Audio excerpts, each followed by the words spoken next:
Listo. Vamos a ubicarnos en el capítulo número 26 de Isaías, que es el que estamos leyendo, pero esta vez vamos a ubicarnos del 15 al 21, que es donde continuaba nuestra lectura de la semana anterior. Del 15 al 21, repito, 26, del 15 al 21. Clase 110, el día de hoy.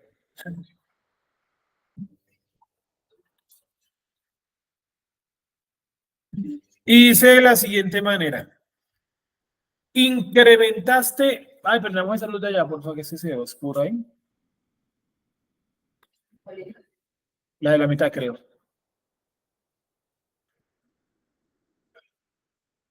Dice, incrementaste la nación. Yud Bajei, incrementaste la nación. Te glorificaste hacia los lugares lejanos todos, hasta los fines de la tierra. 26:15. De pronto en la Reina Valera está diferente, puede ser, no sé, muy diferente puede ser el relato. Dice, incrementaste la nación. Yud Bajei, incrementaste la nación. Te glorificaste hacia los lugares lejanos, todos hacia los fines de la tierra. Yud Bajei, en la aflicción te visitaron, vertieron una oración cuando los reprendiste.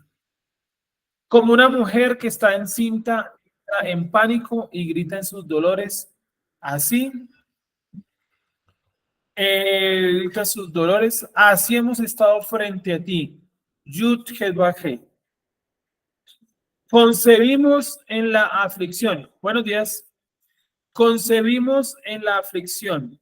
Dimos a luz viento, ninguna liberación hicimos en la tierra, tampoco cayeron los habitantes del mundo. Vivirán tus muertos, sus cadáveres se levantarán. Despierten y canten, moradores del polvo, porque tu rocío como rocío de hortalizas, y la tierra a sus muertos dará. Ven, pueblo mío, entra en tus cuartos, cierra las puertas, por esto escóndete por un pequeño momento, mientras pasa la indignación. Porque aquí que Jehová viene de su lugar a castigar la iniquidad de los habitantes de la tierra. A causa de esto, descubrirá la tierra su sangre y no cubrirá más a sus aniquilados. ¿Listo? Eso es básicamente lo que nos dice la lectura, de la cual estamos haciendo pues énfasis en este momento, que es Isaías 26 del 15 hasta el 21, que es lo que en teoría vamos a analizar el día de hoy. ¿Listo? 15 hasta el 21. Isaías 26. Isaías 26.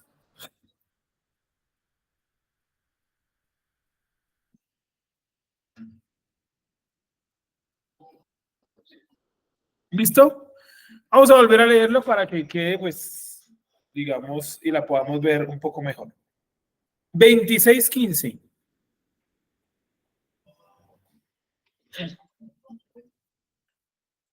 Dice,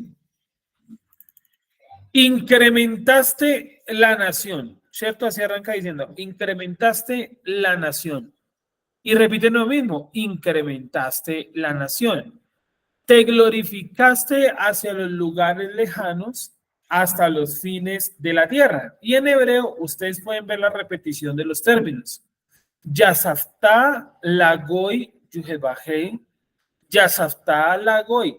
Sí, o sea, aumentaste la nación, yuhebajei, aumentaste la nación. O sea, ahí está claro que efectivamente sí hay una repetición de los términos. O sea, en la Reina Valera no tengo ni idea cómo lo colocaron. Debe estar parecido porque tampoco es que esté como tan complicado. Vamos a ver un momentico en la Reina Valera a ver cómo dice. ¿Cómo dice? ¿Has añadido la fracción?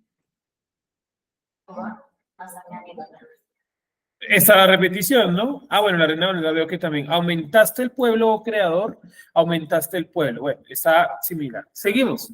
Incrementaste la nación. ¿Qué quiere decir eso? Que el que hizo crecer a Israel en número, pues fue el creador. Digamos que hasta ahí no estamos diciendo mayor cosa.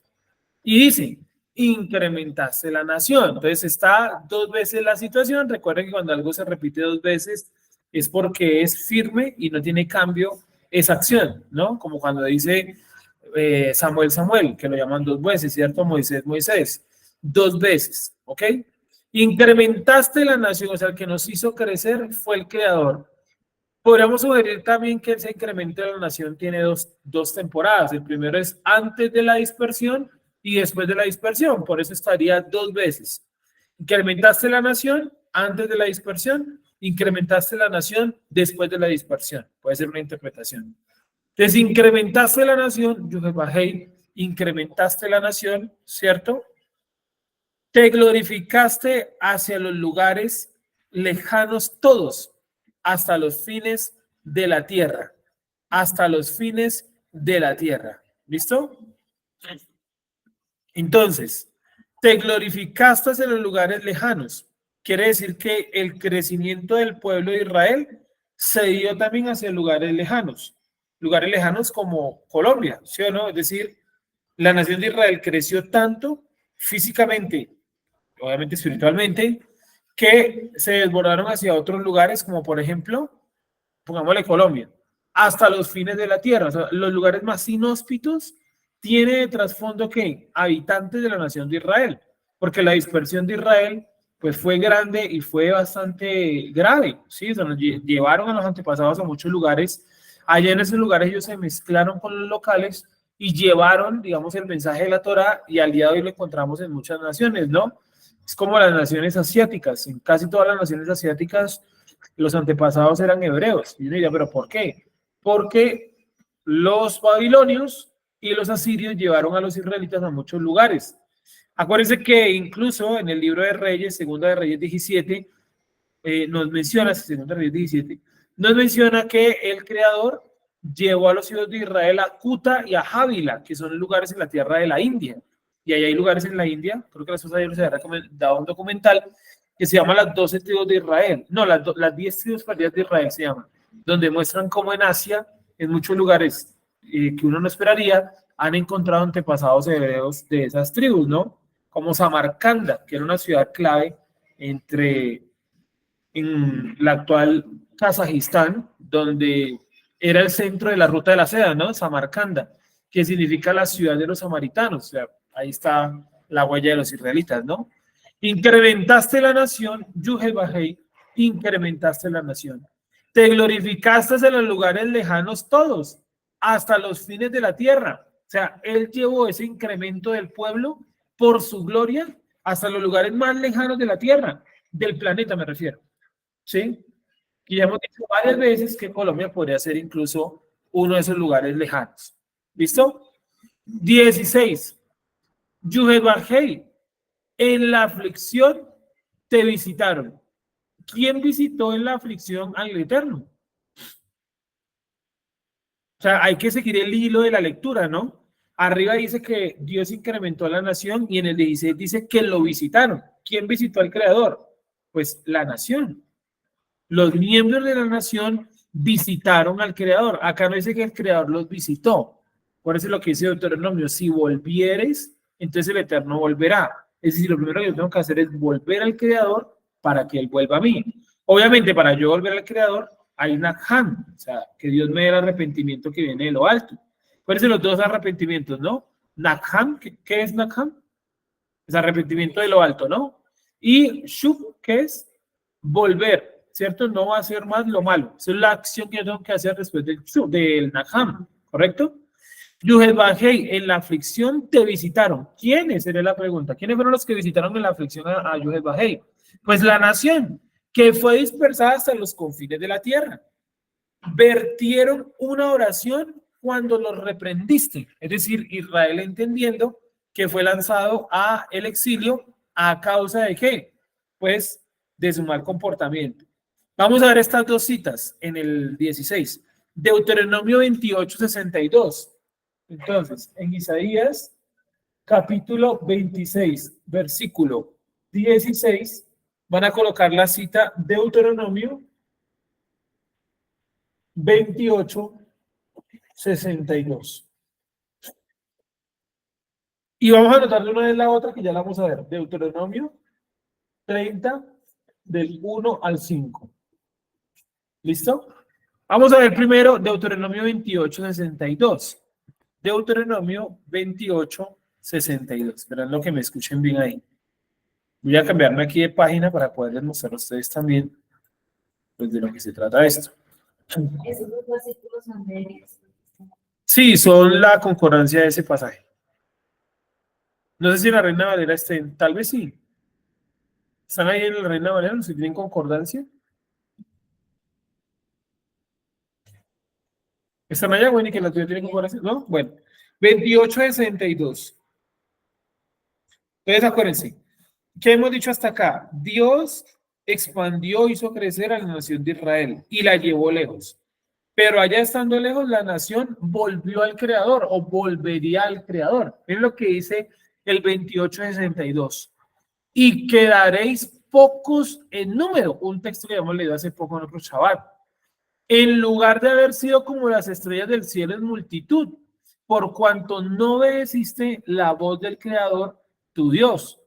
Así como el Creador se gozaba en haceros bien y en multiplicaros, así se gozará el Creador en arruinarnos y en destruirnos.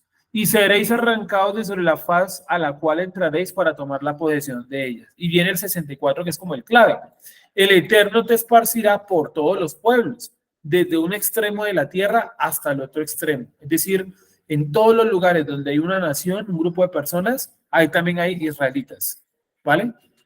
Acuérdense que ser israelitas no nacieron en la tierra de Israel, porque Moisés y los demás no nacieron en la tierra de Israel, pero eran israelitas. De hecho, Abraham no nació en la tierra de Israel, ¿cierto? Pero él era padre del pueblo de Israel. Entonces, ser israelita no es nacer en Israel. Ser israelita es una condición de qué tipo?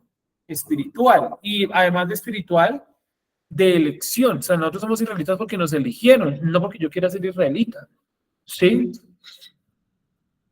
Entonces, el Eterno te esparcirá por todos los pueblos, desde un extremo de la tierra hasta el otro extremo, y allí servirás a dioses ajenos que no conociste ni tú ni tus padres, al leño y a la piedra. Dijimos que esto, leño y piedra, puede hacer referencia a las dos grandes religiones del mundo, en la cual está sumergida Israel, que son el cristianismo, la madera, ¿cierto? El madero o Jesucristo, y la piedra que sería pues la Cava allá en Arabia Saudita, ¿no? ¿Listo? Seguimos, la de los musulmanes. Vamos a la otra cita. Deuteronomio 31.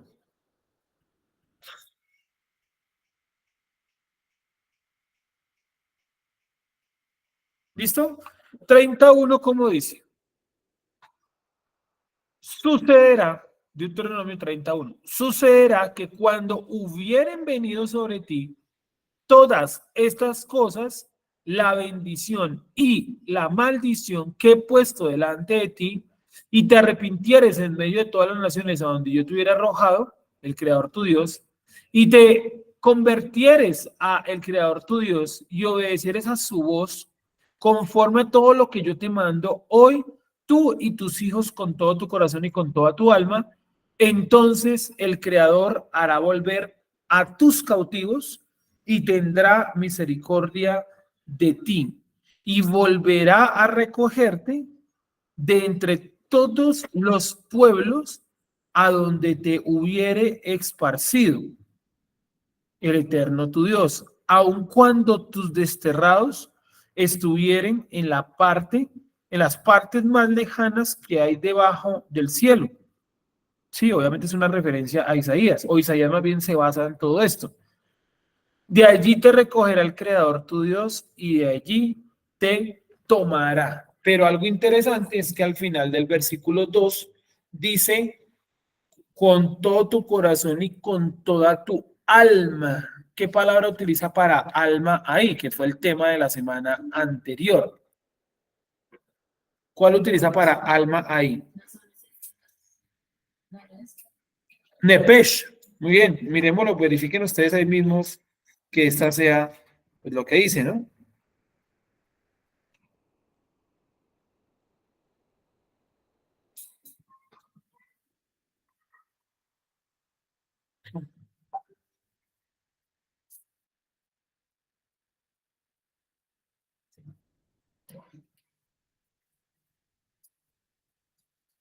Sí, estamos claros hasta ahí.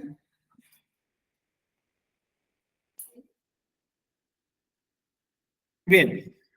Miren entonces ustedes, ¿cuál es la última palabra del versículo 2? Es nepesh. Bueno, es nepesh, está conjugado. Sí, creo que es nepeshta, me parece.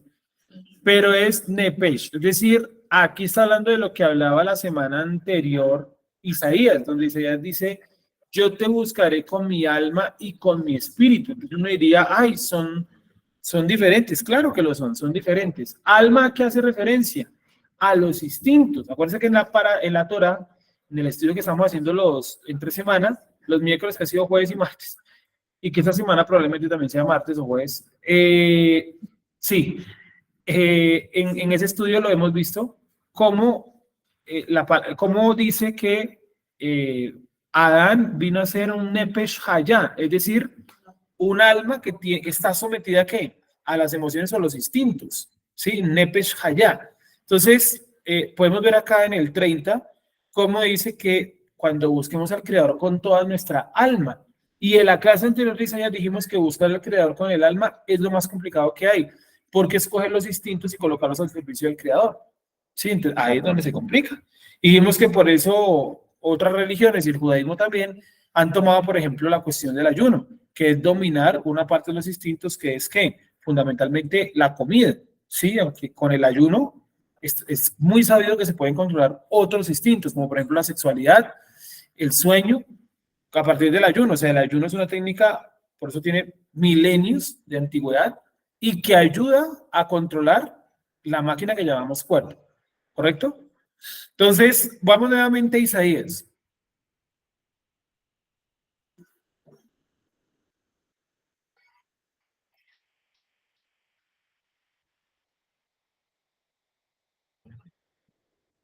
Dice, incrementaste la nación. Estoy leyendo el 15 nuevamente. Yuhebajei, incrementaste la nación, te glorificaste desde los lugares lejanos todos hasta los fines de la tierra. ¿Por qué se glorificó? Porque él llevó a los israelitas a otras naciones. Hoy estamos acá porque nuestros antepasados fueron enviados a otras naciones. No piense en Colombia, piense más atrás. Sus antepasados eran árabes, ¿cierto? Eran judíos, eran godos, eran góticos o gódicos de las tribus de Suecia que invadieron España, eran vikingos que también invadieron España, y la mezcla de todas esas culturas resultó aquí metida en América. O sea, la mezcla de vikingos, celtas, godos, góticos, árabes y judíos, la mezcla de todos ellos dio por origen a la raza española o a la etnia española. Y ellos fueron los que llegaron acá. O sea, realmente no sabemos nuestros antepasados de dónde pueden llegar a ser. Pueden ser suecos, pueden llegar a ser del norte de Francia, pueden llegar a ser de Inglaterra, pueden llegar a ser de Portugal. Sí, o sea, nuestros antepasados no sabemos realmente de qué parte. Otros tendremos antepasados en África, ¿cierto? Otros tendrán antepasados incluso en las islas del Pacífico, que es bien sabido que ellos también llegaron hasta acá. Es decir, somos una mezcla y no sabemos por qué lado, por qué sector el creador pudo haber traído la semilla de la nación de Israel. Sin embargo, si hoy estamos acá y tenemos Torah y tenemos conocimiento, es porque nosotros pertenecemos a la nación de Israel, sin importar nuestros antepasados desde dónde hayan llegado, ¿correcto? Entonces, hasta los lugares más lejanos de la tierra, él nos esparció, claro. Bajé y en la aflicción te visitaron. ¿Quién visitó al Creador? Los que estaban dispersos. Sí, como lo dice el libro de Deuteronomio, que cuando estemos en la dispersión es cuando vamos a buscar al Creador. Lo acabamos de ver. Te visitaron, vertieron una oración cuando los reprendiste. Es decir, en la dispersión, el primer paso es reconocer que estamos dispersados o dispersos. Es decir, que Él nos llevó a otros lugares y que en esos lugares, como anticipa la Torah, terminamos sirviendo a la piedra y al palo, a dioses que no conocimos. Usted dirá, claro, yo por eso no servía al Creador, a Yuhebajei, yo servía a la Virgen María, o yo servía a, ¿cuál otro? ¿Cuál? Al Divino Niño, ¿cuál más? A Cristo caído, a Buda, a Mahoma, a cualquier dios, ¿correcto? Seguimos. Cuando lo reprendiste. Como una mujer que está encinta. entra en pánico y grita en sus dolores, así hemos estado enfrente de ti, Yuhebahei. Como una mujer que está encinta, es decir, y que le vienen los dolores de parto, es decir, ya está en sus últimos momentos. Quiere decir que el hecho de que nosotros en la dispersión volvamos al Creador marca el principio de los últimos momentos. Todavía no es el parto, son los dolores previos. Y las que han sido madres saben que esos dolores previos pueden durar pues bastante hasta el parto final, ¿sí o no? Entonces es eso, estamos, el hecho de que nosotros en la dispersión volvamos a la Torá y estemos buscando al Creador, nos muestra que empezó el fin, pero todavía no es el fin, falta mucho, pero ya empezó, es una muestra. ¿Me hago entender? Si estamos en lo correcto, estamos entendiendo, ¿cierto? Seguimos.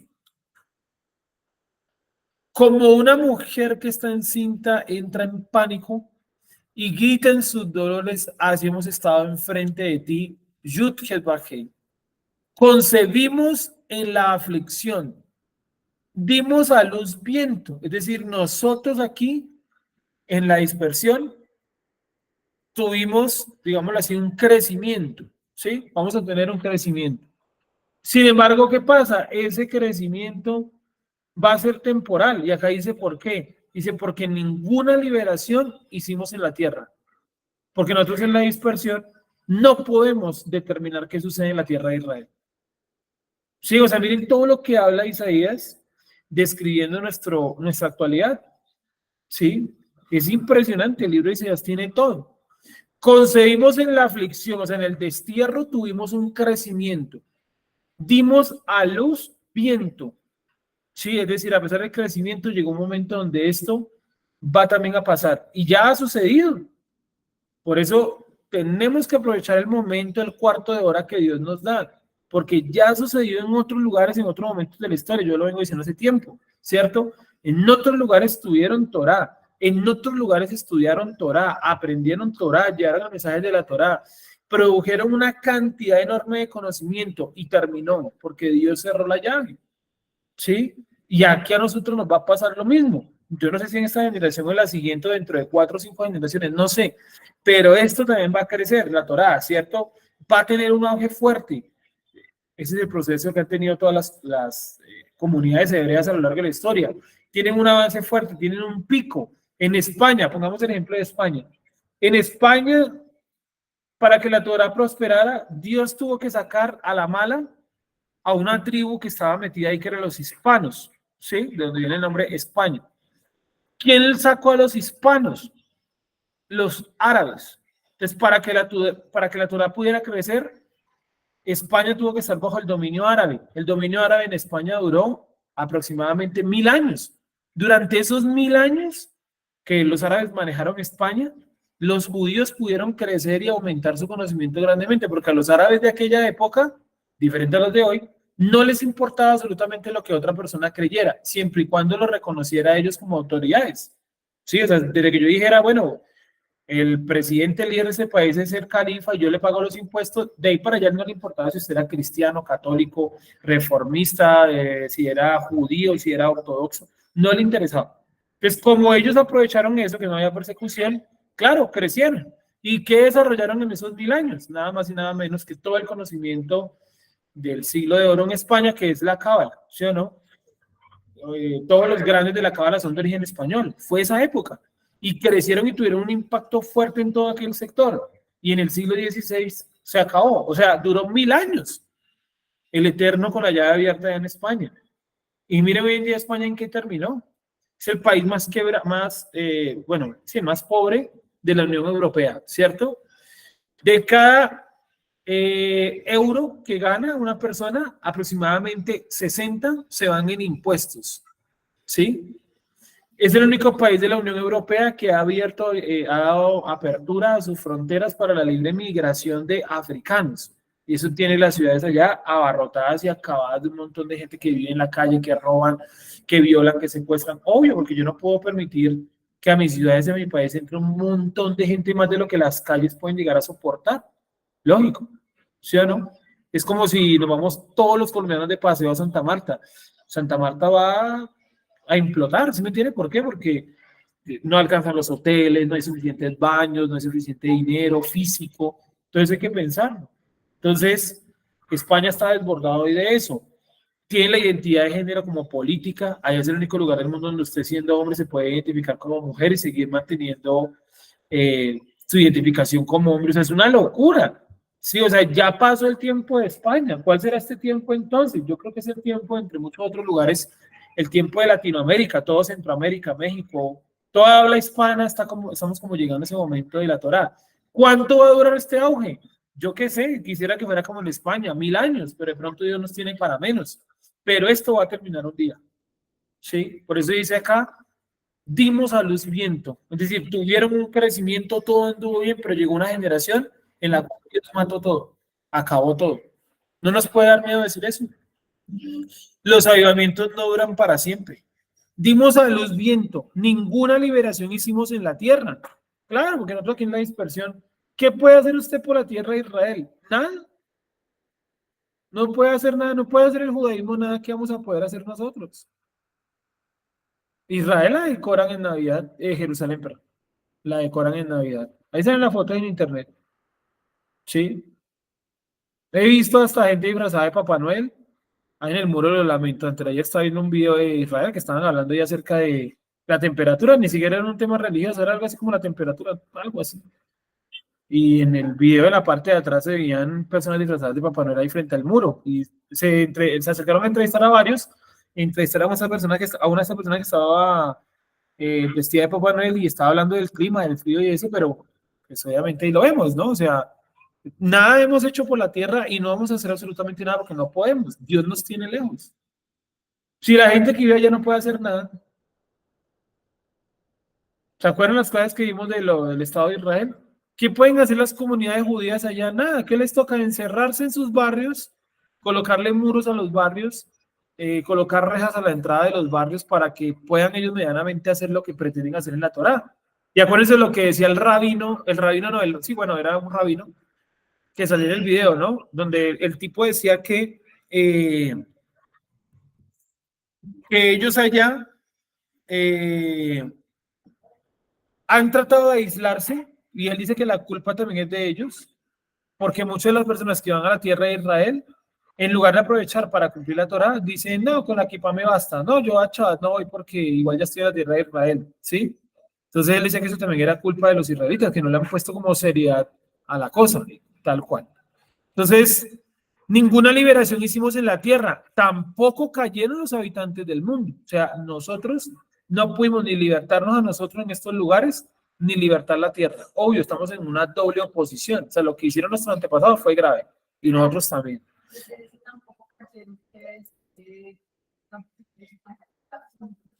No, que tampoco estuvieron, o tampoco nosotros donde vivimos, tampoco pudimos como tener el control. Es decir, es como si yo aquí les dijera, bueno, aquí en Bogotá vamos a hacer toda una comunidad de solo practicantes de Torah. Eso es muy complicado. Si es complicado allá en Israel, imagínate acá. Sí, o sea, los habitantes del mundo tampoco cayeron bajo el dominio de la Torah. Oye, porque Israel no lo puede hacer, la Biblia lo dice. ¿Quién va a colocar la Torah a la mala? Y eso. ¿Sí? ¿Me hago entender? ¿Sí estoy diciendo claro? Bueno, seguimos. Vivirán tus muertos. Esta es la esperanza. O sea, les dice, miren, yo los tengo en la dispersión, ustedes no han podido liberar la tierra, han venido las cosas mal, donde ustedes viven tampoco han podido cumplir la Torá, los habitantes del mundo no han caído, ¿sí? Entonces dice, viene la esperanza. Primera esperanza, vivirán tus muertos. Sus cadáveres se levantarán. Despierten y canten moradores del polvo. ¿A qué hace referencia toda esta primera parte? A la resurrección. Se está diciendo, la esperanza que tienen ustedes es que queda la resurrección, porque en día no lo van a lograr. ¿Sí? No van a poder hacer comunidades meramente de Torah. Eso es imposible. Hay muchos románticos, idílicos, no sé cómo llamarlos, que dicen que eso se va a poder lograr. No se va a poder lograr porque nunca se ha logrado. No lo ha hecho el judaísmo ortodoxo. ¿Sí? Entonces, no, que eso no hay prueba de eso. Claro que en el Shulchan Aruch lo dice. El Shulchan Aruch coloca un montón de normas para no contaminar las comunidades, donde por ejemplo dice que si una persona no judía, dice así, toca un costal de café, inmediatamente ese costal de café quedó impurificado y impurificó a toda la comunidad. Entonces nos tocaría a todos ponernos a sembrar café. No, pero no solamente comemos café, maíz, entonces nos tocaría ponernos a sembrar maíz. No, pero no solamente arroz, entonces, sí, entonces eso, ese anexo, nunca llegamos a un aislamiento total. Es que nunca se valora.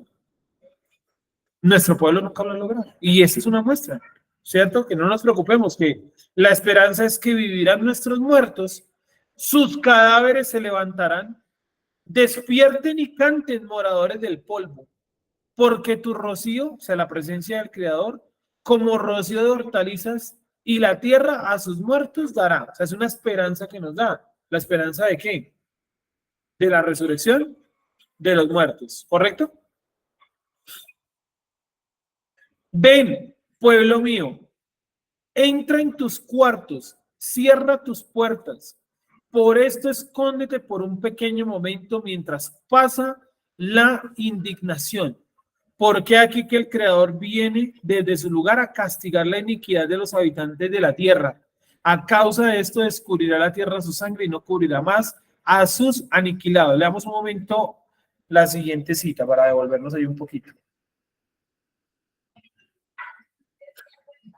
Ah, no, el mismo, el 19. El 20, perdón. Entonces dice la esperanza de la resurrección y le dice, ven pueblo mío, entra en tus cuartos y cierra tus puertas.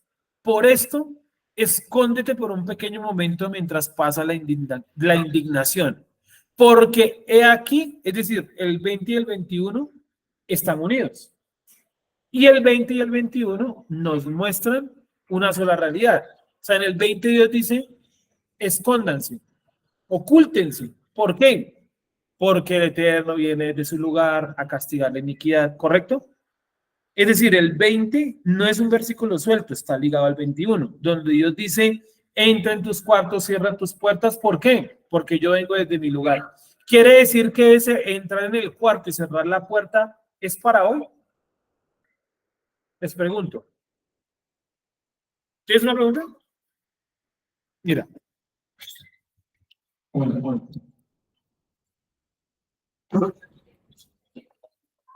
¿Cuál es la pregunta?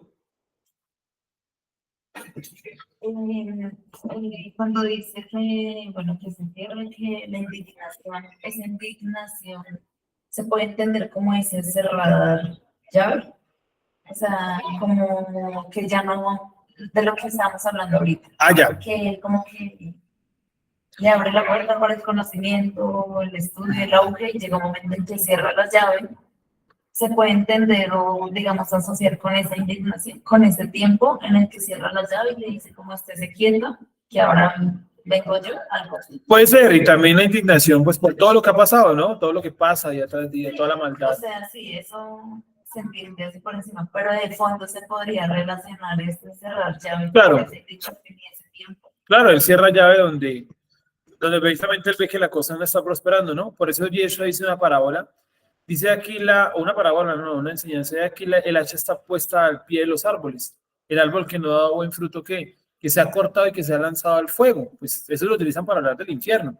Pero no es el infierno, sino la prueba. El fuego es la prueba. El fuego en la cultura hebrea nunca representó el infierno. El fuego en la cultura hebrea representó ¿qué? La prueba. ¿Sí? Por eso dice, todo lo que soporte el fuego, pásalo por fuego. O sea, cuando Dios nos pasa por fuego, por prueba, es porque efectivamente que yo puedo soportar ese fuego. ¿Qué es esa vasija que necesita pasar? Es esa vasija que de pronto necesita ser como purificada. Sí, tal cual. Entonces, pues para llegar a la purificación tiene que Pasar por el fuego, tal cual. Entonces, pues ya, dale. Pues ya para cerrar y responder la pregunta, de acuerdo a lo que dije, yo diría que pues no estamos en este tiempo de encerrarnos, sino más bien de estar abierto y dispuesto a recibir lo que no se puede y por supuesto a transformar, ¿no? Y a dar esos frutos que dice Jesús. Exacto, o sea, todavía no estamos en ese tiempo de la indignación. Todavía no es el momento donde Él va a castigar a las naciones. Estamos lejos de eso todavía. No sé qué tan lejos, ¿no? Pero lejos está. O sea, este año no fue. El otro año tampoco va a ser. ¿Sí? Es decir, estamos lejos todavía del tema. Y tenemos que entender, obviamente, que, repito, árbol que no da buen fruto, el Eterno lo tiene que cortar. O sea, haga de cuenta que usted es un árbol y a sus pies hay un hacha. ¿Sí? ¿Me hago entender? Leamos el 20. Ven, pueblo mío, entra en tus cuartos. Por esto, escóndete por un pequeño momento mientras pasa la indignación. Creo que ella utiliza un diminutivo, ¿no? Creo que utiliza poquito. En la Reina Valera, el 20. ¿Qué dice? Te escucho, sí. Anda, pueblo mío. Anda, pueblo mío, sí. Sí. Cierra tras tus puertas. Sí. Escóndete un poquito. Escóndete un poquito. Bueno, no es un poquito, ella lo ponen en diminutivo, sino por un pequeño momento. Sí. Por un pequeño momento, mientras pasa la indignación. Entonces, repito nuevamente una enseñanza de Yeshua, árbol que no da buen fruto, Dios lo tiene que cortar. Eso funciona con todos. ¿Sí? Si yo no doy los frutos que tengo que dar, Dios me va a cortar, y cortar para tirarme a dónde? A la prueba. Si cortar no es matar, yo no sé por qué entendimos que cortar es matar. Cuando la Torah dice será cortado de su pueblo, la mayor parte de las veces no es matar, es que lo cogían y lo sacaban del campamento. Como María, ¿se acuerdan en la parasha anterior? Miriam, la hermana de Moshe, que dice que la sacaron del campamento porque estaba leprosa, ella fue cortada de su pueblo, o sea, la sacaron del pueblo. ¿Miriam murió de lepra? No, porque más adelante reaparece otra vez con ellos, en Libna, ¿sí? Así se llama el lugar donde ella vuelve al pueblo. Prácticamente, pues lo que dice la Torá, ¿no? Una semana, 7 días después. Entonces, tenemos que entender que el hacha está puesta en nuestros pies, nosotros somos árboles, y el Eterno nos puede llegar a cortar y tirarnos a la prueba, porque no damos los frutos que tenemos que dar. El problema es saber nosotros qué frutos tenemos que dar, ¿sí? ¿Cómo sabemos eso? A través de qué tanto Él nos ha revelado. Al que más se le revela, obviamente que pues mayor cantidad de frutos le van a demandar, ¿correcto? Te escuchamos con micrófono. Pues no sé, me parece. Yo veo ese ejemplo, digamos, en el diario, por lo menos de nosotros. Sí. Yo creo y supongo que a todos nos pasa, que hay semanas en las que uno se siente más conectado y más a veces cerca, y hay otras que se siente súper lejos. Yo, no sé, opino como que es un ejemplo chiquito de esto que estamos leyendo, como que en la semana o en el Shabbat se nos reveló. Y en la semana pues damos los frutos, y de acuerdo a esos frutos pues sentimos como ese acercamiento, o al contrario, ese alejamiento, porque estamos pasando por ese fuego, por esa prueba, a ver qué es lo que hace. Sí. El otro Shabbat pues depende de eso. Hay Shabbat que uno está súper arriba y otro no. Veo como el pequeño ejemplo y no sé. Sí, también, y que ese apartarse, estar lejos, depende de un montón de factores semanales, ¿no? Vamos a ponerlo semanales, por no hablar diariamente, pero depende de un montón de factores semanales que son complicados de tasar, ¿no? Que va desde la alimentación, la oración, o sea, indudablemente entre yo más tenga esos espacios, acorde a los mandamientos, voy a estar más conectado, ¿no? Lógico, pero si yo una semana vivo una vida paralela, pues es complejo, ¿cierto? Entonces, alguien me decía en algún momento determinado, ¿cierto? Que a veces como que uno vive esas vidas paralelas, ¿no? Como que uno dice, bueno, Torah, Shabbat, y como que a uno le dura ese ambiente de Shabbat, porque es un ambiente, es un clima, ¿cierto? Le dura un par de días o unas horas después de Shabbat. Y luego vuelve uno como a su vida normal, ¿cierto? Entonces me decía la persona que eso costaba mucho y que le había costado mucho a esa persona poderlo aterrizar, y que era precisamente donde Dios trataba a la gente, ¿sí? De esas dobles vidas, porque ahí es donde está el complique, porque de todas maneras Dios es el mismo en Shabbat o sin Shabbat, ¿sí me entiende? En Shabbat o fuera de Shabbat, Dios va a ser igualito, idéntico. Entonces, Él en Shabbat se va a manifestar y fuera de Shabbat también se va a manifestar. El problema somos nosotros, que creemos que Dios únicamente se manifiesta en Shabbat, ¿sí? Entonces, como que tenemos esas vías paralelas donde yo entre semana no hago absolutamente nada por la Torah y espero en Shabbat ponerme al día. No nos funciona así. ¿Sí? Entonces me decía esa persona en aquel momento que eso qué es lo que trae, pruebas y dolores. Sí, porque el simple hecho, y uno no lo valora y hay que valorarlo, el simple hecho de que el Eterno nos haya revelado el Shabbat, vamos adelantados un montón. Porque ¿cuántas generaciones de hebreos murieron sin Shabbat? Uy, cantidades. De sus antepasados cercanos, ¿cuántos guardaban el Shabbat? Por lo menos hasta el tatarabuelo, que es donde uno medianamente puede llegar como a indagar, ahí no había Shabbat. ¿Cuánta gente suma hasta el tatarabuelo? ¿Se acuerdan que la cosa estábamos haciendo la cuenta? Que se multiplicaba por 4 en cada generación. Es un montón, pongámosle 20 y pico de tatarabuelos. O sea, 20 y pico de personas en la generación de los tatarabuelos no tenían Torah. Multipliquemos por 4 esos 20. Ya sube a cuánto? A 80. Del papá del tatarabuelo tampoco es probable que haya tenido Shabbat. Entonces sigue aumentando la cantidad de seres humanos que murieron sin Shabbat. Pero Dios nos reveló a nosotros el Shabbat. Eso es muy grande. Mucho. Enorme. Que nosotros no lo valoremos es problema de nosotros. ¿Sí? Que a nosotros no le coloquemos seriedad es problema de nosotros. Que para nosotros el Shabbat sea 1 hora, 2 horas, es problema suyo. ¿Sí? Que para nosotros el Shabbat sea solamente reunirnos a leer, a repetir, a decir amén y a dar vueltas con un rollo de la Torah, eso es problema suyo. Tal vez el Shabbat es más que eso. No podemos reducir el Shabbat únicamente a esas prácticas. Y que el Shabbat se tiene que convertir en algo diario. O sea, yo todos los días, cuando digo yo es ustedes, o sea, nosotros todos los días, más bien para que se diga mejor, todos los días tenemos que ir sembrando el Shabbat. No el Shabbat que nos tome a violencia. ¿Sí me va a entender? Todos los días ir sembrando el Shabbat. Todos los días, dicen, porque si no, sentarse acá pasa factura. Acá no y aquí en cualquier lugar. Da sueño, da pereza, da flojera, qué pereza ir, qué pereza venir, qué pereza estudiar. Todo. Ya como para que Jonás no lo viera. Lina, cerremos el micrófono, por favor. Gracias. Entonces, es complicado. Si yo creo que el Shabbat, por ejemplo, es meramente, no sé, tomarlo en casa, relajado, ¿cierto? No puede ser que yo no pueda venir por muchas razones, ¿no? Puede estar hasta enfermo y bueno, digo, no, yo opto por Shabbat virtual, bueno, está porque está enfermo, ¿no? Pero si ya es una cuestión que yo utilizo perdón, como escampadero, ahí tengo un problema. Sí, porque Dios pesa las acciones y conoce los corazones. Seguimos. Entonces, miren lo que dice. Ven, pueblo mío, entra en tus cuartos, como lo dijo Luisa y acertadamente, eso no es en este momento. ¿Sí? Entonces repetimos que en algún momento le habíamos mencionado, pero no habíamos leído el pasaje, nunca habíamos leído hasta acá. Pues este pasaje lo utilizaron mucho en pandemia. Sí, le hemos dicho en otro momento, pero no habíamos como leído todo el pasaje completo, todo el contexto, ¿no?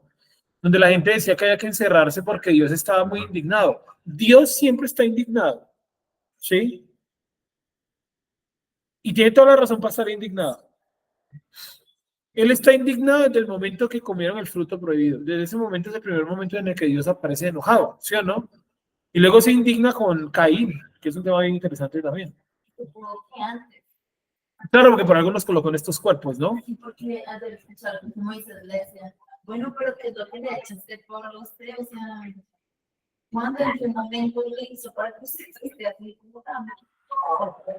Claro. Pues Antes. Claro, así gravísimo. Mira que es tan grave, que eso lo hablaba creo que con Claudia hace unas semanas, es tan grave lo que el ser humano hizo, que Dios, en lugar de haberlo destruido, que puede ser un castigo radical, prefiere enviarlo a este mundo, a este cuerpo, a esta, ¿cómo se llama? Dimensión, a que pase trabajo y aflicción. Pero sí cabe en decir, ¿fue tan grave lo que el hombre hizo? O más bien esas. Sí, la esencia, ¿no? Que el hombre es esta manifestación, ¿no? La humanidad, digamos, el carne y hueso con el alma. Pero esa esencia de nosotros, en ese otro estado, ¿cierto? Que estábamos, hicimos algo tan grave que ni siquiera los demonios fueron reducidos a este cuerpo, porque los demonios mantuvieron sus esencias. Sí, lejanos del cielo y perdieron seguro poder, pero mantuvieron sus esencias. El diablo no encarnó en un cuerpo humano, en un cuerpo de carne y hueso, pero nosotros sí. Y algo hicimos. Yo creo, y siempre lo he creído, que es que en nuestras esencias, a nosotros en realidad, nuestro yo real, nos creímos tan altivos que Dios nos tuvo que disminuir a lo mínimo, que es esta expresión. O sea, estábamos tan altivos que Él mejor nos colocó en este nivel tan bajo. Es un nivel tan bajo que nos enfermamos, nos duele todo, ¿cierto? Nuestra esencia como que no anda, no encontramos un norte, no encontramos un propósito de vida, mientras que los demonios sí tienen un propósito, claro. ¿Sí me hago entender? Sabes que yo de pronto le hallo algo de sentido a eso, porque tal vez nos creemos tan arriba que todavía tenemos vestigios de eso. Aún estando en lo más por debajo, a veces queremos como elevarnos, Claro. irnos tan abajo, que es ese mismo eco. Entonces quedan esos chispazos, puede que... Claro, que es nuestra, vuelvo y repito lo que decíamos esta mañana en el conversando con la Torah, nuestra identidad real. Esa identidad real tuvo que haber sido muy altiva, porque Dios lo redujo a la mínima. ¿Sí? Es tan altiva nuestra identidad real que nosotros en este cuerpo humano decimos, yo te acepto, Dios. Cuando me reconcilié con Dios. Cuando yo busqué a Dios, o sea, ¿qué es esa vaina? Somos tan altivos que decimos, qué chaval, sí, eso ya es una muestra de altivez. Porque si nosotros entendiéramos el poder de Dios, no jugaríamos con los mandamientos. O usted juega, por ejemplo, con la autoridad de su ciudad o país. Si usted sabe, por ejemplo, que el porte de armas está mal, usted va a salir con la ametralladora al hombro y aquí la estación de policía o el ejército, pues obviamente no. Usted lo hace, usted no lo hace, ¿por qué? Porque usted inmediatamente dice, no, esos tipos tienen el poder para meterme preso hasta para matarme, por tener armas, ¿sí o no? Pero en el chat decimos, ¿qué importa? Nosotros tenemos que entender que el Creador tiene más poder que cualquier autoridad humana y que Él nos puede castigar peor. Si lo quisiera hacer, lo haría. No lo hace porque tiene mucha misericordia. Nos coloca castigos más pequeños que nos vuelven la vida un 8, una tormenta. ¿Sí o no? Miren lo que dice, pueblo mío, entra en tus cuartos y cierra las puertas. No hace referencia a pandemias ni tampoco a cuarentena. No tiene nada que ver con eso. ¿Sí? Por esto, escóndete por un pequeño momento mientras pasa la indignación. Pero uno diría, pero ¿en qué momento es que hay que hacer esto? Acá dice, porque aquí que viene Yuhet Bají desde su lugar. Es decir, cuando él venga a castigar, al pueblo no le queda más que ¿qué? Esconderse. ¿Sí? Viene de su lugar, o sea, donde está su máxima manifestación, él la va a traer a este plano. A castigar que la iniquidad, entiéndase maldad, antitorá, ¿no? A castigar lo antitorá de los habitantes de la tierra. Y no los llama seres humanos, los llama habitantes de la tierra. Esta es una expresión más baja que decir seres humanos. Porque cuando dice habitantes de la tierra es como si el ser humano fuera como cualquier gusano, como cualquier hormiga del planeta. O sea, absolutamente nada. Así nos ve el Creador, como nada. Y aún así tiene misericordia de nosotros. Toda la misericordia que usted se puede imaginar. Pero realmente, ¿qué somos nosotros delante del Creador? Nada. ¿Cuántos seres humanos mejores que nosotros han existido? Un montón. Millones. ¿Sí? Si una persona tan alta como Abraham entendía que todo era por la misericordia del Creador, y era una persona muy alta, Juan el Bautista, que eso dice que es el más grande nacido de mujer, si él entendía cuál era la misericordia del Creador y él andaba juiciosito en los mandamientos, ¿qué nos puede esperar a nosotros? Y miren cómo terminó Juan el Bautista, ¿no? Preso, solo, muerto, con la cabeza decapitada. Y era una persona que andaba juiciosita en este cuento. ¿Me hago entender? O sea, si eso hacían los grandes, los poderosos, imaginen nosotros lo que nos tocará hacer. Fuerte. Dice, porque aquí el Eterno viene desde su lugar a castigar la iniquidad. La palabra iniquidad siempre es antitorá de los habitantes de la tierra. No dice seres humanos, habitantes de la tierra, prácticamente nos ninguneó. ¿Sí? Como por ejemplo que usted trabaja en una empresa y alguien, un cliente bravo le diga a usted, sea el cargo que usted tenga, ¿no? Y le diga, por ejemplo, la secretaria esa, lo está por debajeando. Por más de que usted es secretario o secretaria, la palabra esa es que es peyorativo. ¿Sí? Entonces, aquí, habitantes de la tierra es un peyorativo. Sí, como usted decir, la gentuza esa, eso es peyorativo. A causa de esto, descubrirá la tierra su sangre, es decir, el Eterno viene a castigar la maldad, el asesinato, todo lo que sucede en este mundo y no cubrirá más a sus aniquilados. La cantidad, por ejemplo, de abortos que se producen anualmente es tremendo. Es tremendo. La cantidad de seres humanos que mueren siendo bebés es enorme. No solamente en el pasado, ahora también. Veía yo, por ejemplo, un documental, creo que lo vi esta semana, creo que fue esta semana, un documental de los incas, los nativos del Perú, ¿cierto? Y que, bueno, mostraban en el documental como todo lo que han encontrado de los incas, pero que lo que más haya impresionado a los investigadores fue en el año 2018, que encontraron una especie como de aldea, unas pocas casas y un templo central. Cuando hicieron toda la inspección del lugar, encontraban, o sea, todo lo que desenterraban eran cadáveres de niños. El mayor tenía alrededor de unos 10 años, de ahí para allá eran desde bebés, desde recién nacidos, fetos, y el máximo, como les digo, era de 10 años, o sea, desde fetos hasta los 10 años, en ese rango de edad. Y los investigadores desenterraron y desenterraron y desenterraron y no encontraron a ni un solo adulto, solamente niños, aproximadamente 115 niños. Un lugar muy pequeño, 4 o 5 casas y un templo. ¿Cuál es la conclusión de los investigadores después de haber exhumado los cuerpos y haber hecho las necropsias? Que básicamente ese era un lugar de sacrificio de niños en Perú. Y que habían sido asesinados 120 niños en todas esas edades. Y el investigador contaba cómo los habían matado, desde golpes en la cabeza, por lo que mostraban los cráneos, ¿sí? Hasta cortarles por acá, creo que la clavícula, y un hueso que queda metido cerca del corazón, una de las costillas cerca del corazón, se las cortaban para que murieran desangrados. Entonces, todos coincidían en esa investigación que utilizaron una gran violencia para matar a esos niños. Y la respuesta a la pregunta es, ¿qué estaban haciendo los incas? ¿Por qué mataron tantos niños? La respuesta era, porque era un culto de adoración a la madre naturaleza.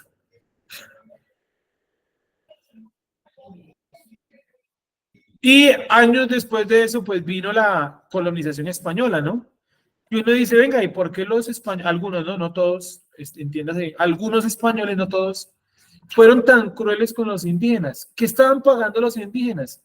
Toda la maldad que ellos habían desatado contra su propia gente. ¿Me hago entender? Hemos dicho aquí en Bogotá o aquí en Colombia, donde Jiménez de Quesada llega hasta Bacatá, aquí Bogotá, funda Bogotá, y él le dicen que el cacique está ubicado hacia Tunja, y él se va hacia Tunja, y cuando llega a la casa del cacique, ¿qué encuentra? Manos, orejas, cabezas, piernas, o sea, personas desmembradas, empaladas, alrededor de la casa de él. Sí, del cacique. Y de Quesada entra en su caballo y apuñala al cacique, o sea, con una lanza lo mata. Y le dice, le grita, según dicen los soldados de Quesada, que en el nombre de Dios ha vengado a los inocentes, que encontraron niños decapitados también. O sea, lo que vio Jiménez de Quesada fue terrible, y lo que él hizo fue tomar una lanza y matar al cacique y controlar a esa tribu, evangelizarla, convertirla en católicos. ¿Sí? Porque Pues, de alguna forma se esconde eso y nos muestra a nosotros como que llegaron los españoles a robar, a matar y bueno, a saquear, pero no se cuenta esa historia escondida. Vale, eso se llama la leyenda negra, se llama así. O sea, la explicación es esto, la leyenda negra. ¿Qué es la leyenda negra? Que los libros de historia de América fueron escritos por una escuela llamada marxista inglesa. ¿Sí? Es decir, los que redactaron la historia de América fueron los ingleses. Y los ingleses eran enemigos número uno de los españoles por el control del mar. Recuerden que España era más poderosa que Inglaterra. Así, ¿sí? Entonces, cuando Inglaterra tomó nuevamente poder, trató de combatir a España, pero ¿qué? De los medios los medios de comunicación, que en aquella época, ¿qué era? Los libros. No había redes sociales. No había cómo meterle fake news. Bueno, las fake news existían en la antigüedad. Eran los libros de historia mal contada. Entonces hay unos tipos, son 3 tipos, Thomson, Hobsbawm, se me olvidó el nombre del otro. Son 3 tipos que ellos son los que redactan la historia de América y cuentan que los españoles vinieron aquí a matar a todo el mundo. Pero hay un problema, y es que todos nosotros tenemos características indígenas todavía. Quiere decir que no mataron a todo el mundo. Y algo mejor, ¿por qué en Estados Unidos no hay características indígenas? Porque los ingleses mataron a todos, hombres y mujeres. Ellos fueron los que acabaron con todos los españoles, ¿no? El primer decreto, cuando descubrieron aquí América y todo lo demás, el primer decreto que mandó el rey de España fue: no maten indígenas. Cualquier español que mataba indígenas le quitaban su cargo. A Colón le quitaron su cargo de almirante porque mató unos indígenas y murió preso en un barco de camino a España porque estaba acusado de matar indígenas. O sea, era un delito. Y ni siquiera con Colón tuvieron misericordia de los reyes. Sí, o sea, para que ustedes se den cuenta cómo nos contaron todo al revés. Hay un escritor, se me va a ir el nombre, que se llama Pedro Victoria. Pero bien, colocamos acá, Jiménez de Quesada. Se los voy a recomendar. Se me olvidó el nombre del autor. Se llama Pablo Victoria. Ya lo encontré. Pablo Victoria se llama el escritor. Es colombiano, tiene hartos videos en YouTube también. Y él cuenta a partir de las crónicas que dejaron los propios indígenas y de los primeros españoles que llegaron acá, la verdadera historia de América. Se van a sorprender. En muchas cosas usted diría, increíble cómo nos contaron todo al revés. De hecho, acuérdense que la Fundación de Bogotá, Jiménez de Quesada, hizo chozas para los indígenas. ¿Se acuerdan? ¿Cuántas chozas hizo? 12. Y la iglesia en el centro, porque él venía influenciado, ¿por qué? Por las ideas de la Biblia. El templo, que sería la iglesia, y alrededor las chozas que representaban cada una a la tribu de Israel. ¿Sí o no? Porque en España había una fuerte influencia judía, muy fuerte, más de lo que ustedes creen. Tanto que usted mira los nombres de los descubridores, todos tienen que ver con nombres hebreos. ¿Ese Pablo quién era? Pablo Victoria es el escritor de los libros de la verdadera historia de América. Tiene un canal en YouTube, criticando la llamada leyenda negra. Hay un canal en YouTube que es muy bueno que se llama Hijos Bónicos. Búsquenle. Ya me he recomendado alguna vez, ¿cierto? Sí. Hay documentales muy buenos replanteando toda la historia de América, pero no tipos locos, sino, o sea, doctores en historia, filósofos, tipos que están preparados para eso. Hijos Bónicos, sí. Te lo recomiendo, Hijos Bónicos, para que vean la verdadera historia de América y cómo los ingleses trataron al máximo de ocultar la influencia judía aquí en América. Porque los ingleses tenían un odio enorme por los judíos, porque en Inglaterra los tipos que manejaban las industrias del tabaco y la industria de los bancos eran judíos. Entonces era como aquí en Colombia cuando Petro decía, vamos a derrotar a Ardila Luli, a Carlos Mario Santo Domingo. ¿Se acuerdan cuando decían eso? Boicot al grupo Aval. ¿Se acuerdan? No utilicen las cuentas del Banco Aval, cámbiense al Banco Popular. Es lo mismo, o sea, había un odio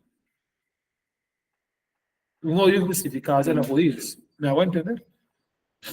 Entonces, hay para que lo tengan en cuenta. Volvemos nuevamente aquí al relato. Dale, una pregunta. Es que me acordé cuando hablaban lo de los bebés, y es que estaba escuchando, hay una cosa, no sé, como paranormal, digamos, pero estaban hablando de un tema ahí en ese pasadizo que es por la Caracas, como para agarrar la 26, debajo de ese edificio de Bancolombia. Sí, es relativamente nuevo. Que es así. Ajá.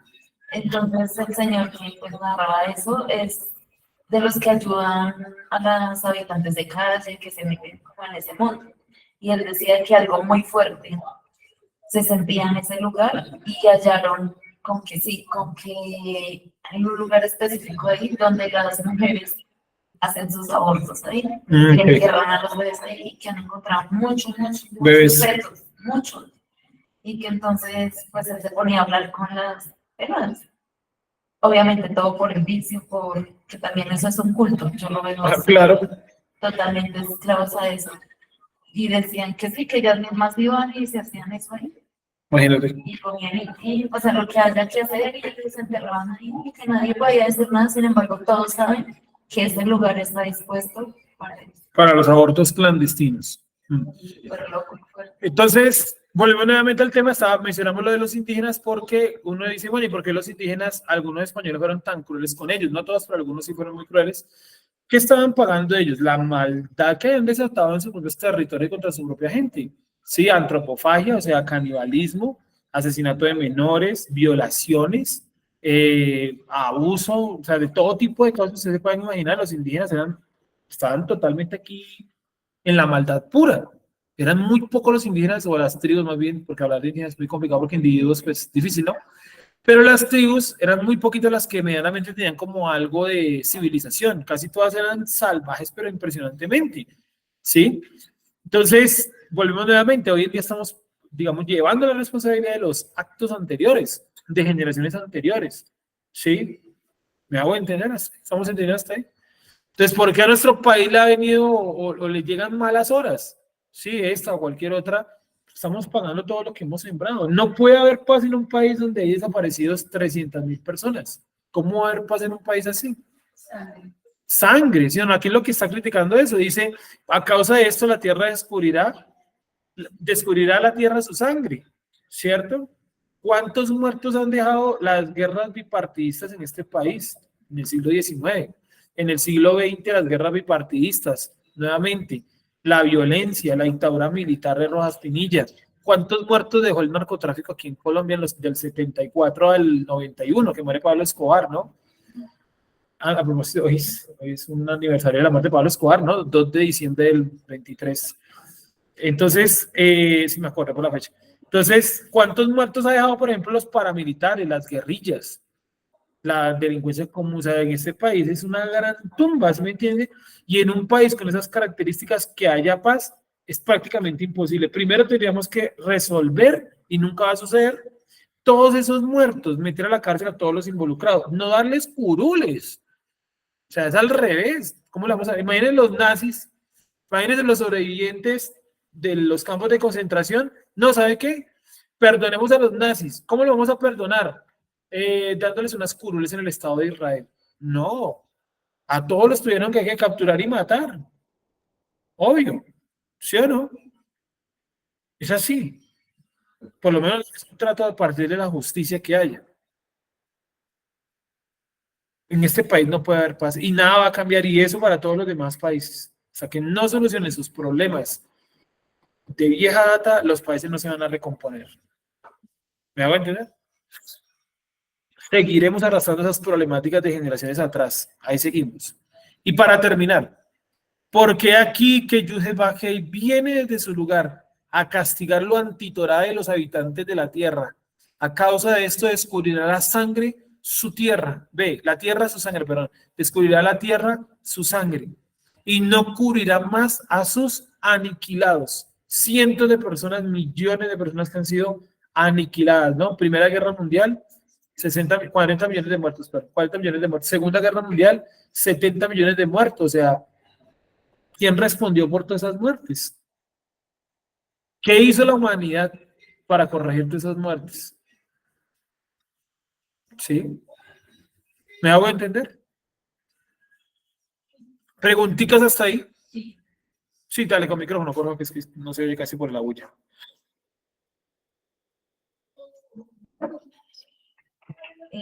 Porque cuando empezamos el texto en el 15 que habla del pueblo se menciona al Goy, y cuando ya vamos terminando en el 20 cambia ese pueblo por Am. En el 20, sí, ven pueblo mío, ahí es donde dice la palabra pueblo, sí, ahí es Am, Amni, creo que dice algo así. Yo creo que es por el cambio, ¿no? Dice arriba, cuando él nos esparció, nosotros pasamos a ser prácticamente, ¿qué? Gentiles, ¿no? Que es lo que dice el libro de Efesios 2:20. Dice en otro tiempo cuando era gentil, o sea, Goy. Que Goy no es una palabra exclusivamente para el malvado, sino para gente como extraña, como extranjera, no necesariamente malvado, ¿sí? Y cuando dice abajo, ven pueblo mío, entra en tus cuartos, ya vemos un pueblo que viene como restaurado. O sea, ya no es Goy, sino Am, que es pueblo, más cercano. Sí, nación, pero en términos como de alejado. Si tú miras arriba, están como alejados, ¿no? Yo los llevé a otros lugares, los dispersé, sí, los dispersó. Y luego en el 20 dice ya la parte de la restauración, donde dice, ven pueblo mío. O sea, ya cambió, ya no es esparce, sino vuelve, ¿cierto? Entra en tus cuartos, porque el Creador viene a castigar ese lugar. Y un poquito viene la respuesta a la pregunta relacionada a esto, y es, Esos últimos pasajes, el 20 y el 21, ya estamos de acuerdo que no han pasado. Entonces, ¿cuándo van a pasar? ¿Para qué tiempo son? ¿Cuándo se va a cumplir eso? Nada, los frutos. Y es como cíclico, según lo que usted nos cuenta, digamos, los milagros allá nos cuentan. Vale, Claudia, pero hay que estudiarlo un poquito, o sea, a futuro, ¿cuándo va a ocurrir esto, Claudia? Yo pienso que es previo al milenio, o sea, cuando Yeshua haga el juicio de las naciones. Sí, acuérdense que Yeshua viene, puede que ese tema está en el marco de la resurrección, ¿no? ¿Se acuerdan que arriba vimos la resurrección? Se produce la resurrección, pero el castigo a las naciones, ¿cuándo se produce? O sea, la resurrección es en Yom Teruah, ¿correcto? Y el castigo a las naciones, ¿cuándo es? Yom HaKippurim. ¿Y qué pasa en esos días entre Yom Teruah y Yom HaKippurim? ¿Cómo se le llama esos días ahí? ¿Cuántos días hay para empezar? Pues 9, ¿9? ¿no? 9 días. ¿Qué pasa en esos 9 días? ¿Cómo se les llama? ¿Alguien se acuerda? ¿Ninguno se acuerda? ¿Tú te acuerdas? ¿Cómo se llama? Los días terribles, ¿cierto? Los Yamin Noraim, los días terribles. Yamin Noraim. En esos días terribles donde va a ocurrir esto, entra en tus cuartos, o sea, es un momento donde ya el castigo no viene para la nación de Israel, sino para quién, para otras naciones. Y dice, porque aquí el Eterno viene de su lugar a castigar la iniquidad de los habitantes de la tierra, no dice de su pueblo. ¿Sí? Ahí no utiliza ni Goy ni Am. Dice, y el Eterno viene para castigar a los habitantes de la tierra. El Eterno viene para castigar, o sea, el castigo del Creador viene. Y mientras tanto, nos manda a la nación de Israel que a escondernos de la indignación. ¿Cómo se le llama esos días de indignación y de castigo? Yamin Noraim. Los días terribles. La hoja de esta, me parece que yo lo puse por ahí. En los comentarios. El 20, dice los Yamin Noraim. Miren lo que dice el 20, los comentarios al 20. El Eterno pide a Israel después de su futura restauración que aguarde por un poco de tiempo mientras pasa la indignación, porque es que viene la resurrección de los muertos, pero inmediatamente no viene el castigo a las naciones, viene 9 días después, y en esos 9 días ¿qué hay? La reunión de los escogidos. Dice, esto es una referencia al tiempo que pasa desde la resurrección y el juicio a las naciones, es decir, los Yamin Noraim, días terribles. En el comentario, por lo general yo no leo mucho los comentarios porque como son mis propios comentarios, pues, como raro eso, ¿no? Pero yo los dejo para que ustedes los lean, sí. Pero entonces miren los comentarios, el comentario del 20, los que tienen el material o el acceso al material, también lo estamos vendiendo impreso, ¿vale? Para los que lo quieran tener impreso, después les cuento cuánto vale y eso. A los que los quieran tener todo impreso, 110 plazas, o sea, 220 páginas, ¿sí? Es un libro, un mamoteto bien grande. Ese Yamin Noraim que está en el versículo 20 son esos días de indignación, ¿sí? Los días del castigo, los días terribles. Lo curioso es que el término Yamin Noraim es de origen esenio y en el Talmud está. El Talmud habla de Yamin Noraim. De hecho, si colocamos Yamin Noraim, de eso debe salir páginas judías. Miremos a ver. Coloquémosla aquí en internet, ¿qué pasa?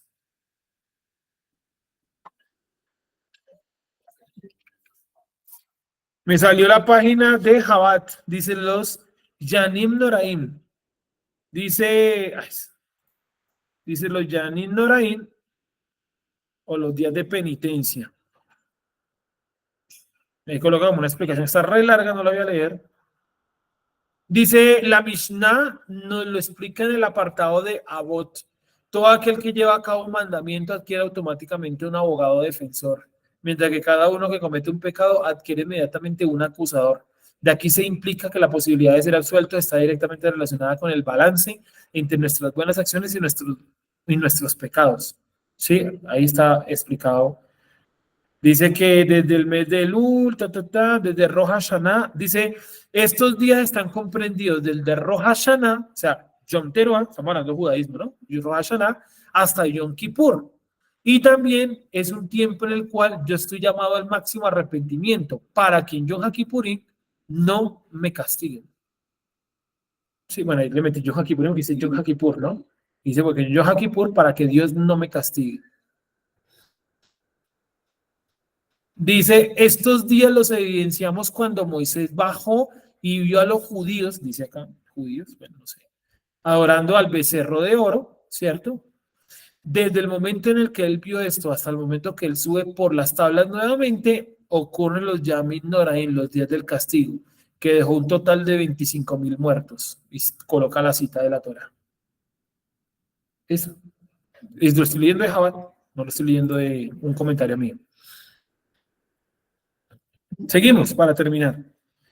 El Eterno vendrá desde su lugar, es decir, traerá su manifestación y castigará la iniquidad de los habitantes de la tierra, todos aquellos que estaban con el anti-Mashiach, ¿se acuerdan? Y la castigará enormemente. ¿Se acuerdan que en esos días terribles sucede lo de las trompetas, lo de las copas y todo eso que hemos visto ya en Apocalipsis?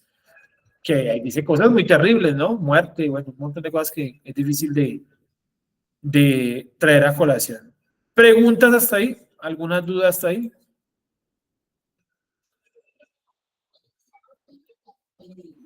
¿Tenemos Sergio, alguna pregunta? Sí, te escuchamos. por favor, me muestras el principio del resumen que no lo alcancé a ver bien. Del Que hay una resumen. mano levantada. ¿Esto que te estoy mostrando acá? Sí, señor. Vale. En manos levantadas, no veo manos levantadas. ¿Alguien tiene alguna pregunta? ¿Alguna mano levantada? No, creo que no. Ahí la levanté, fui yo. Sí. Listo. Vamos a orar entonces, vamos a leer gracias al Creador, dejémoslo hasta acá. Siguiente semana hacemos el resumen de todo el capítulo 26, alrededor un poquito de todo el tema de la resurrección de los muertos, porque el pasaje habla bastante de la resurrección de los muertos, ¿no? Desde el 14 viene hablando de la resurrección de los muertos hasta el 21. Entonces es el marco. Es que acuérdense que los contextos son claves para entender las profecías, porque si no nos queda que yo tengo que cerrar la puerta hoy porque hay una pandemia. Bueno, si lo hubiese, ¿no?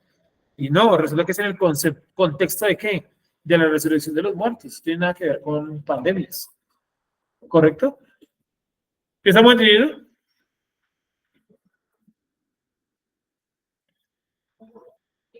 Sí, señor. Janet, te escuchamos.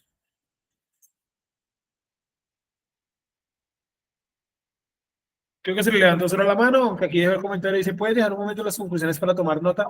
Ahí las dejé, pues esas son las conclusiones, ¿no? Yo casi nunca las muestro en los videos, porque como les digo, son mis propios comentarios, pero pues ahí los dejo. Vamos a orar, vamos a darle gracias al Creador. Lo que sí son interesantes los comentarios para el estudio escrito, ¿no? Ya en casa, que pues ya nos voy a estar explicándole, pues más allá de lo que yo explico, hay muchas cosas en esos comentarios que a mí se me pasa después de explicar, o no alcanzamos, o cogemos por otro lado, pero ahí están los comentarios para que usted haga el estudio en casa, principalmente es para eso, para acompañar el estudio. Vamos a orar. Padre, te damos gracias por tu bondad. Te pedimos, Padre eterno, por nuestro Shabbat. Gracias te damos, Padre, por tu bondad, por la presencia que has colocado en este lugar en nuestras vidas. Ayúdanos en cada Shabbat a buscarte. Te damos gracias por nuestra vida, gracias por nuestros familiares, por nuestros amigos, por cada persona que hace parte de nuestra vida, incluso aquellas personas que no toleramos en muchos casos, con los que tenemos diferencias. Gracias porque allí también está tu misericordia. Gracias porque tú has colocado allí tu mano poderosa y restauradora en cada uno de nosotros. Te pedimos que nos llenes de ti, llénanos de ti, Padre eterno, en este Shabbat. Coloca paz, tranquilidad en nuestro corazón y en nuestro entorno para lo que resta de Shabbat. Gracias, Padre, porque tú nos has hecho entender y comprender cada día más tus escrituras. Tú eres digno y todopoderoso de justicia y de misericordia y has traído hasta nosotros tu santa Torá. Gracias te damos también por cada persona que estudia la Torá. Permítenos aprender cada día más, que podamos clamar y darte la honra y la gloria únicamente a ti. Gracias te damos, Padre, ahora y siempre. Amén. Muchas gracias, amigos. Nos vemos ahorita más tardecito con el resto del chaval. Que estén bien. Shalom a todos. Muchas gracias, Sergio.